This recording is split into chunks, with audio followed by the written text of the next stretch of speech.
സന്തോഷ് പണ്ഡിറ്റിന്റെ പരാജയത്തിന്റെ പടുകുഴി എന്ന കവിതാ സമാഹാരത്തിൽ നിന്നും കമ്പിപ്പാറ വെച്ച് അടർത്തിയെടുത്ത ഏതാനും വരികളാണ് ഇവിടെ കീച്ചാൻ പോകുന്നത്. ഇയാളെന്താ ഇപ്പൊ ഇങ്ങനെയൊക്കെ പറയുന്നത്?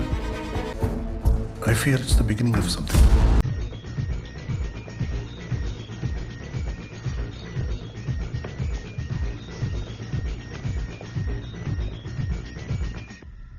പണി വരുന്നുണ്ടവറാച്ച.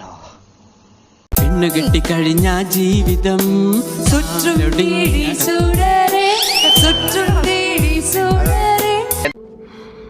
വിഷമിക്കരുത്.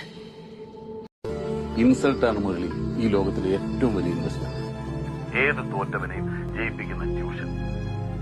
ഇൻസൾട്ടഡ് ആയിട്ടുള്ളവനെ ലൈഫിൽ രക്ഷപ്പെട്ടിട്ടുണ്ട്. അതിനർത്ഥം നിങ്ങളുടെ ഹീറോ തോറ്റെന്നാണോ?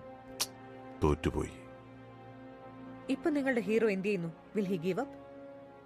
മുറിവേറ്റ സിംഹത്തിന്റെ ശ്വാസം ഗർജനത്തെക്കാൾ ഭയങ്കരമായിരുന്നു. ഞാൻ മലയാള സിനിമയ്ക്ക് വേണ്ടി സമർപ്പിക്കുക. തെറ്റ്. ഒരു സിനിമയിൽ പോലും നായകനായിട്ട് ഒരു 100 കോടിയിലെത്താത്ത നീ എങ്ങനെയാടാ മലയാള സിനിമയാവും?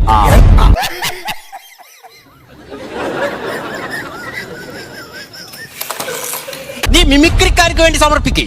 ഞാൻ മലയാള സിനിമയ്ക്ക് വേണ്ടി സമർപ്പിക്കുള്ളൂ. മിമിക്രിക്കാർക്ക് വേണ്ടി അത് എന്റെ ഇഷ്ടമല്ലേ അത്? കിട്ടിയാ? ഇല്ല, ചോദിച്ചു വാങ്ങിച്ചു. ഞാൻ സിനിമ നടനാണ്. ഞാൻ അത്ര സിനിമയിലെ പരിചയമുണ്ട്. പിന്നെ നീ നായകനെ അഭിനയിച്ച ഏതെങ്കിലും ഒരു പടം 100 കോടി കപ്പിൾ?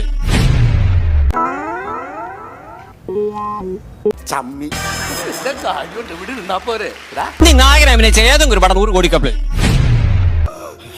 ഇത് നീ ചോദിച്ചു വാങ്ങിച്ചതാണ്. ഇനി ചോദിക്കരുത്. എനിക്ക് വയ്യ. വല്ലാത്ത തലവേദന. ഞാനൊന്ന് കിടക്കട്ടെ.